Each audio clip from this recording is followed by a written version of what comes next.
النهاردة هنتكلم في موضوع بيهم ناس كتير قوي. إزاي فكرة لبس ممكن فكرة بسيطة جدا بدأت في أوضة نوم مثلا توصل إنها تبقى براند عالمي؟ فعلا. يعني نشوفها في دبي، في باريس، في نيويورك. إيه الخطوات دي؟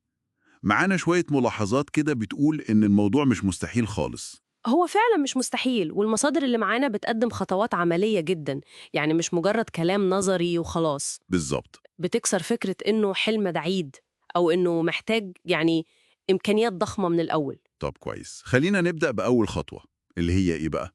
المصدر بيقول الفكرة المحددة. تمام. مش اللي هو أنا عايز أعمل براند هدوم، لأ، لازم أحدد. ده رياضي، كاجوال، تيشيرتات مثلا برسومات معينة. التحديد ده مهم قوي. المصدر حتى بيستخدم تعبير دقيق: اختار شريحة وامتلكها، يعني ركز فيها قوي. بالظبط. التخصص ده هو مفتاح أي تميز في السوق دلوقتي. السوق زحمة قوي، المنافسة شديدة. أكيد. فلما بتركز على شريحة معينة، زي مثلا خلينا نقول ملابس مريحة للأمهات الجداد، أو ملابس تنفع للشغل والسفر في نفس الوقت، حاجة زي كده. تمام. ده بيخلي البراند بتاعك ليه معنى، ليه قيمة مختلفة. العميل بيحس إن البراند ده معمول علشانه هو، فاهمة؟ يعني فهمتك. طب بعد ما حددنا الفكرة يعني والشريحة، إيه الخطوة التانية؟ الهوية بقى، الشكل. الهوية البصرية، صح؟ اللوجو، الاسم، الألوان، الحاجات دي. كل ده حتى التغليف، المصدر بيأكد إن دي مش شكليات خالص، دي هي اللي بتخلق الإحساس. الإحساس عند العميل. بالظبط. البراند القوي مش بيبيع منتج وبس، لا، ده بيبيع شعور، بيبيع تجربة كاملة. والهوية دي بتترجم إزاي بقى؟ يعني الألوان مثلا؟ الهوية البصرية القوية دي بتشتغل على المستوى اللاواعي كمان عند العميل. أول ما يشوف اللوجو أو يمسك التغليف كده بياخد انطباع فوري عن الجودة مثلا؟ عن الجودة، عن قيم البراند ده إيه. يعني مثلا المصدر بيقول إن الألوان نفسها ممكن تأثر على إدراكه للبراند. هل هو براند مرح وشبابي ولا كلاسيك وفخم؟ تمام، نقطة مهمة دي فعلا. طيب، إزاي بقى نحول الفكرة والهوية دي لمنتج حقيقي؟ يعني حتة التصميم والإنتاج.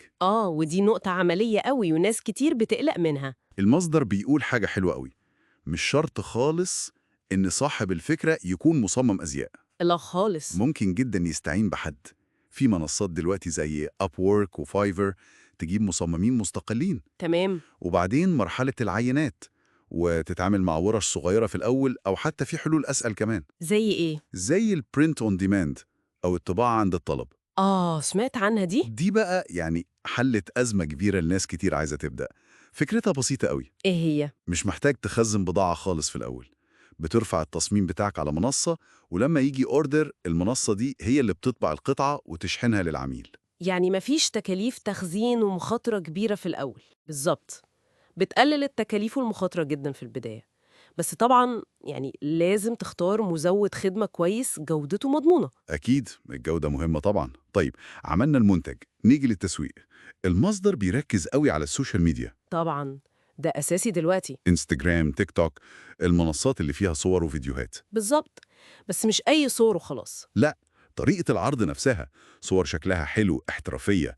المودرز كمان، المصدر بيقول لازم يكونوا شبه الجمهور اللي أنا بستهدفه. صح. عشان يحصل ارتباط، يحسوا إن ده بتاعهم. والنقطة الأهم بقى اللي المصدر بيشدد عليها: القصة. لازم تحكي قصة البراند بتاعك. ياه، حتة القصة دي ما بقتش اختيار أصلا، دي ضرورة دلوقتي. ليه بقى؟ الناس ما بقتش بتشتري المنتج بس عشان خامته وسعره، لا، بتشتري القصة اللي وراه، الإلهام، الشغف اللي بدأ بيه البراند ده. يعني إيه اللي خلى الشخص ده يبدأ أصلاً؟ بالظبط.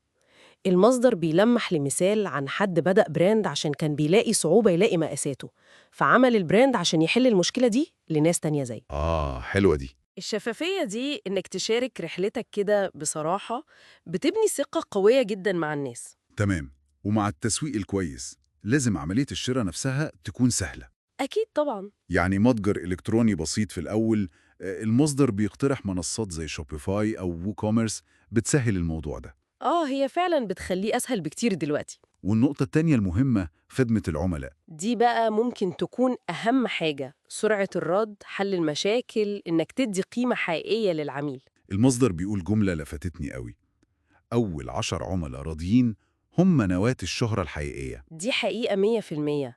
خدمة العملاء الممتازة في الأول دي أقوى تسويق مجاني ممكن تتخيله. إزاي؟ العميل اللي تجربته كانت حلوة قوي مش بس بيرجع يشتري تاني، لا ده بيتحول لوحده كده لسفير للبراند. بيتكلم عنك كويس يعني؟ بيتكلم كويس قوي وبيجيب معاه ناس تانية، والناس التانية دي جاية وعندها ثقة أساساً بسبب التوصية دي. صح. طيب، البراند بدأ يمشي والدنيا تكبر شوية، نعمل إيه؟ هنا بقى المصدر بيقول ندور على شراكات، ممكن مع مصورين، ستايلست، انفلونسرز صغيرين بس ليهم تأثير في الشريحة بتاعتك. فكرة كويسة. والمشاركة في فعاليات، بازارات، مسابقات للموضة للبراندات الجديدة، دي بتفتح أبواب مهمة قوي. وكمان نقطة دراسة المنافسين دي صح؟ بس خد بالك، دراسة المنافسين هنا مش عشان نقلدهم، لا خالص. أمال ليه؟ عشان نفهم ونتعلم، نشوف ايه نقاط قوتهم وضعفهم، بيفكروا ازاي في التسعير والتسويق. ده بيساعدك تلاقي مكانك الخاص وتتجنب أخطاء هم ممكن يكونوا وقعوا فيها. المصدر بيسميها استخبارات سوقية. استخبارات سوقية، حلو التعبير ده. طيب، السؤال الأخير بقى اللي بيفضل في دماغ الواحد، هل فعلا أي حد ممكن ينافس وسط كل الأسماء الكبيرة دي؟ المصدر إجابته فيها تحدي وأمل، بيقول أيوة. بجد؟ أيوة بس بشرط وضوح وشغف وصبر. امم كل براند كبير بدأ بفكرة بسيطة وشخص واحد آمن بيها. المهم إن الفكرة دي ما تفضلش فكرة. تتحول لفعل. بالظبط، لازم تترجم لخطوة، حتى لو خطوة صغيرة قوي في الأول. كلام جميل. وكفكرة أخيرة كده، المصدر بيختم بنقطة ملهمة قوي، بيقول إن العالم مش بينسى البراند اللي قصته حقيقية ولمسته فيها أصالة. الأصالة والقصة الحقيقية. بالظبط. وده يمكن يخلي كل واحد فينا يسأل نفسه، إيه القصة الصادقة اللي جوايا لسه ما اتقالتش، اللي ممكن أحكيها للناس من خلال فكرتي أو منتجي؟ امم الأصالة دي ممكن تكون في تفصيلة تصميم صغيرة، في اختيار خامة معينة، في سبب إن البراند ده موجود أصلاً. هي دي اللي ممكن تعمل كل الفرق.